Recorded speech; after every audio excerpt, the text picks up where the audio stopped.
우리에게 주시는 말씀은 에베소서 1장 1절에서 6절까지 말씀입니다. 에베소서 1장 1절에서 6절까지 우리 IORC 150면에 있습니다. 에베소서 1장 1절에서 6절까지 우리 함께 한 목소리로 봉독하겠습니다. 이것은 하나님의 말씀입니다. 하나님의 뜻으로 말미암아 그리스도 예수의 사도된 바울은 에베소에 있는 성도들과 그리스도 예수 안에 있는 신실한 자들에게 편지하노니, 하나님 우리 아버지와 주 예수 그리스도로부터 은혜와 평강이 너희에게 있을지어다. 찬송하리로다. 하나님 곧 우리 주 예수 그리스도의 아버지께서 그리스도 안에서 하늘에 속한 모든 신령한 복을 우리에게 주시되, 곧 창세 전에 그리스도 안에서 우리를 택하사 우리로 사랑 안에서 그 앞에 거룩하고 흠이 없게 하시려고 그 기쁘신 뜻대로 우리를 예정하사 예수 그리스도로 말미암아 자기의 아들들이 되게 하셨으니, 이는 그가 사랑하시는 자 안에서 우리에게 거저 주시는 바 그의 은혜의 영광을 찬송하게 하려는 것이라. 아멘. 하늘에 속한 모든 신령한 복이라는 제목으로 말씀을 나누겠습니다.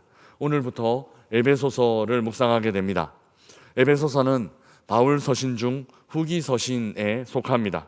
그리고 잘 아시는 것처럼 옥중 서신 이렇게 분류되어 있는데, 사실 바울이 편지를 쓴 것 중에 감옥 안에서 쓴 서신들이 굉장히 많습니다. 그래서 특별히 이렇게 4개의 서신 구분해서 옥중 서신 이렇게 분류하는데 부여할 큰 의미는 없어 보입니다. 그럼에도 바울이 어디서 편지를 썼는지, 그리고 그 감옥, 그 어두운 곳에서까지 성도들을 향해서, 하나님 향해서 마음을 가졌다라는 것은 아마 의미 있어 보입니다. 에베소는 아시아의 7교회 중 하나로 지중해 연안에 위치해 있습니다. 원래는 해변에 닿은 도시로 원형극장 바로 앞에, 그러니까 사도행전 19장에 보시면 데메드리오의 폭동이 일어났을 때 원형극장으로 사람들이 막 몰려가게 되는데, 그 원형극장 바로 앞에 해변이 위치해 있었다라고 하는데요, 지금은 그 해변이 좀 밀려나서 한 2km, 수킬로 떨어져 있다 합니다. 그래서 에베소는 굉장히 큰 도시 중 하나였습니다. 지중해와 대륙을 연결하는 그런 곳, 지금 우리나라로 치면 부산이나 인천 이렇게 해변과 도시를 연결하는, 해변과 고속도로가 연결된 이런 도시로 볼 수 있습니다. 고고학자들은 고대 에베소의 인구가 20만 명은 좋게 넘었을 것이다 라고 추정합니다. 어떻게 이런 추정을 할 수 있는가 하면, 보통 고고학자들은 원형극장에 한꺼번에 모일 수 있는 수용 인원을 갖고 그 도시의 인원을 파악하곤 하는데요, 에베소의 원형극장, 우리가 올해 초에는 우리 시니어 분들이 다녀오셨고, 또 이제 내년 4월에는 우리 장년 분들이 그 성지순례를 가시게 될 텐데요, 그 에베소 원형극장이 거의 지금도 그대로 보존되어 있습니다. 한 2만 4천 명 정도가 수용된다라고 하는데요, 잠실 야구장이 2만 5천 명 정도 된답니다. 그리고 우리 수원에 있는 야구장이 한 2만 5천 명 정도 된다니까, 그 고대의 건축물 치면 오늘날의 건축물과 비교해도 손색이 없는 그런 건축물이라고 볼 수 있습니다. 그 원형 경기장, 원형 극장 안에 수용되는 인원 곱하기 10 하면 대충 그 도시의 인구가 나온다 이렇게 추정하는데요, 원형 극장이 한 2만 4천 수용하니까 곱하기 10 정도 하면 한 24만 정도 도시 인구를 추정할 수 있다라고 합니다.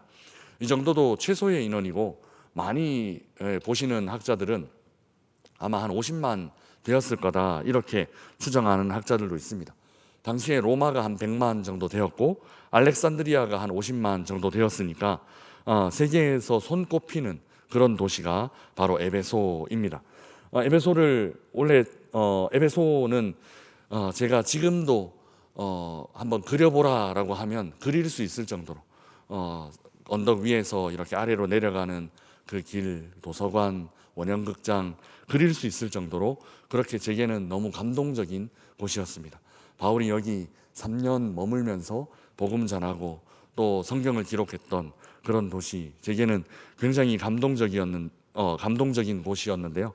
바울은 2차 선교 여행의 마지막에 예루살렘으로 돌아오는 길에 에베소를 잠깐 들립니다. 그리고 여기에 브리스길라와 아굴라 부부를 머물러 있게 하고 자기 혼자 이제 예루살렘으로 넘어갑니다.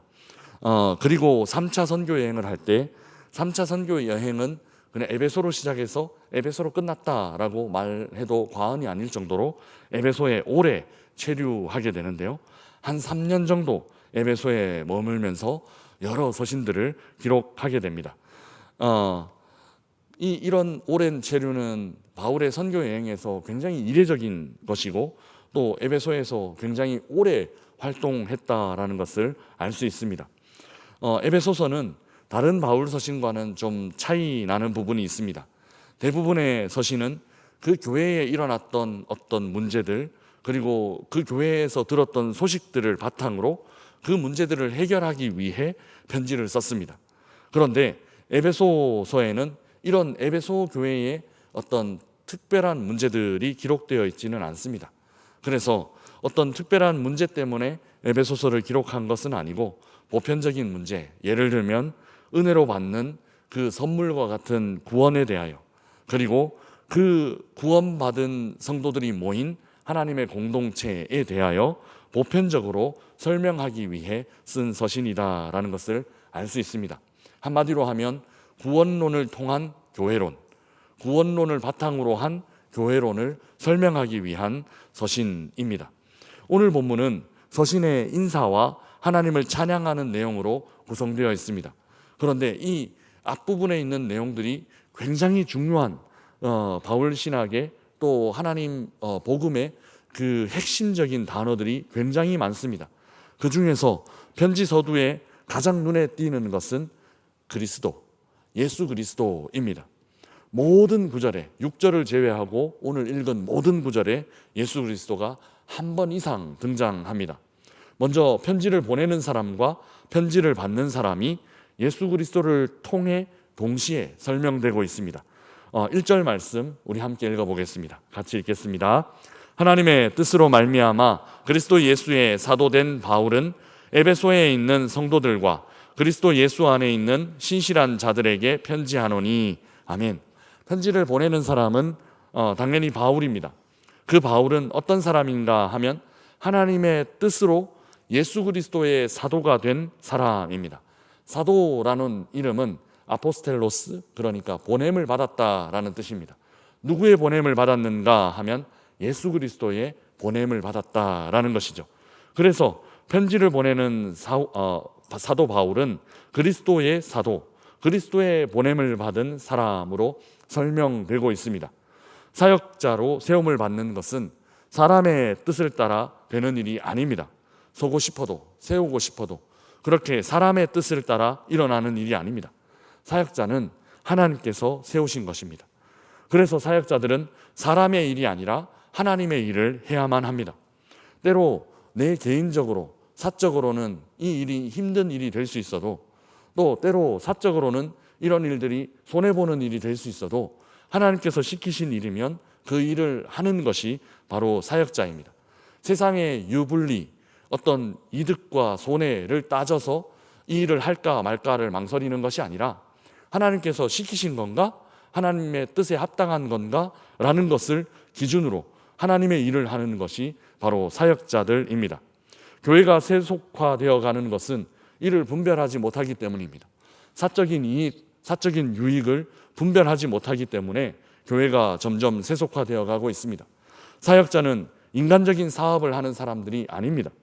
영적인 사역, 하나님의 일을 하는 사람들입니다.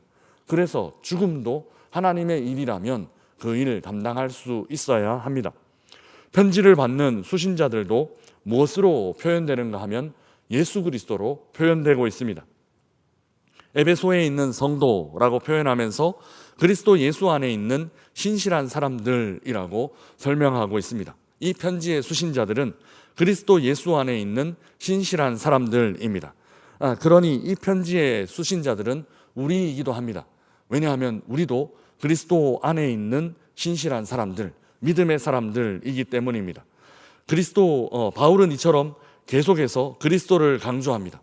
예수 그리스도의 보냄을 받은 사도가 예수 그리스도 안에 있는 신실한 사람들에게 보내는 편지가 바로 이 에베소서입니다. 이는 3절 이하에 기록된 찬송에도 잘 드러납니다. 3절에서 6절까지는 정말 주옥 같은 중요한 표현들이 많이 있습니다.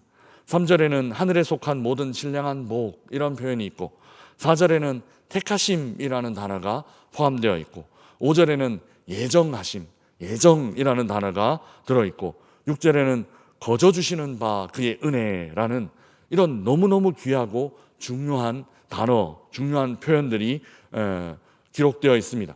간단하게 살펴보면 3절의 신령한 복은 하나님께서 우리에게 주시는 것입니다. 복을 주시는 분은 하나님, 그리스도의 아버지, 곧 우리의 아버지입니다. 복은 하늘에 속한 모든 신령한 복이고, 이 복은 오직 누가 누릴 수 있는가 하면 오직 예수 그리스도 안에서 누릴 수 있습니다. 그래서 세상의 복과는 차원이 다릅니다. 그저 잠시 기쁘고 그저 잠시 즐거운 것이 세상이 주는 복입니다. 그런 복은 우리를 자꾸만 갈증 느끼게 만드는 그런 복입니다. 그래서 나중에는 복이 아니라 저주가 되고 맙니다. 그러나 하늘에 속한 복은 다릅니다. 이 복은 영원한 복이고 세상이 줄 수 없는 영원한 만족을 우리에게 줍니다. 오직 그리스도 예수 안에 있으면 이 복 누릴 수 있습니다. 왜냐하면 하나님은 안 주시려고 하시는 분이 아니라 어떻게든 우리에게 주시려고 하시는 분이시기 때문입니다.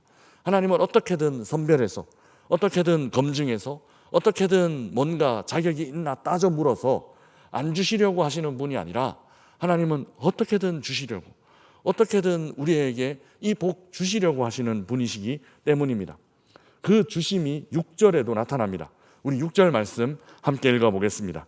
이는 그가 사랑하시는 자 안에서 우리에게 거저주시는 바 그의 은혜의 영광을 찬송하게 하려는 것이라. 아멘.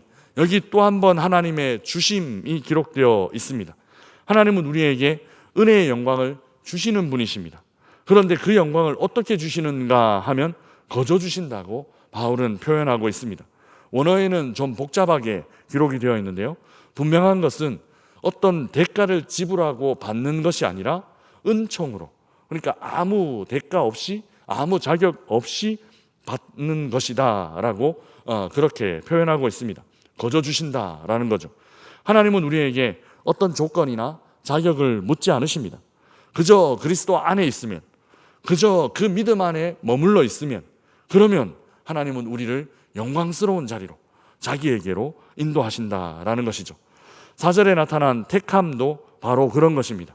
하나님은 우리를 언제 택하셨나 하면 창세 전에 택하셨습니다. 창세 전에 택하셨다라는 말은 우리가 태어나서 우리가 어느 정도 활동을 하고 우리가 어느 정도 일을 하면서 얘가 잘하네 못하네 이런 것을 판단하기도 전에 하나님께서 우리를 택하셨다라는 것입니다. 우리 안에 택할 만한 조건이 있나 없나 살피고 난 후 그 조건에 부합하니까 우리를 택하신 것이 아니라 그것도 전에 아무것도 없을 때, 그러니까 눈 가리고 하나님은 우리를 택하신 것이다 라는 것입니다.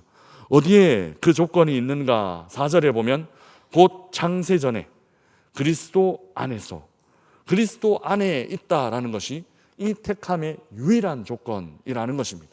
이런 은혜를 지금 우리가 누리고 있습니다. 5절의 예정도 같은 맥락입니다.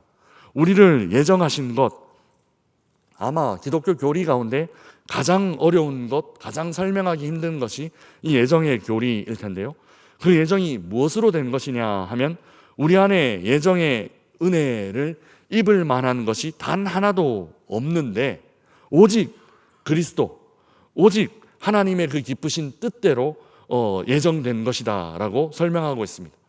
오직 예수 그리스도로 말미암아 된 것이다 라는 것이죠. 예정에서 우리가 기억해야 할 것은 바로 이것입니다. 미래가 어떻게 예정되어 있나?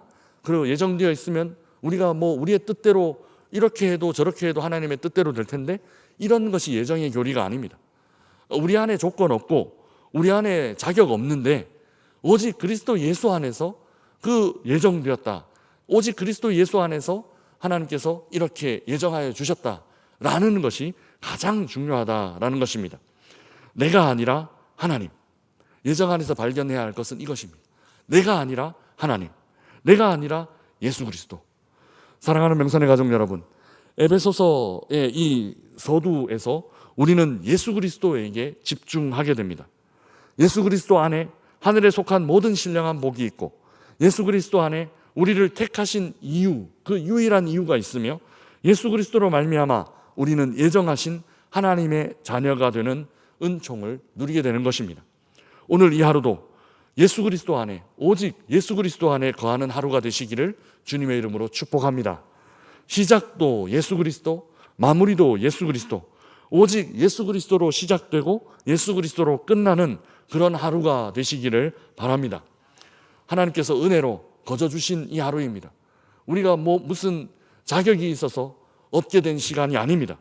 거저 주신 이 하루라는 새로운 시간 동안 어떻게든 주시려고 하시는, 어떻게든 하늘에 속한 그 신령한 모든 복을 주시려고 하시는 그 하나님의 은혜를 마음껏 누리고 예정하시고 택하신 하나님의 뜻이 오늘 하루 우리의 삶을 통하여서 이루어지는 그런 복된 삶을 살아가시기를 주님의 이름으로 축복합니다.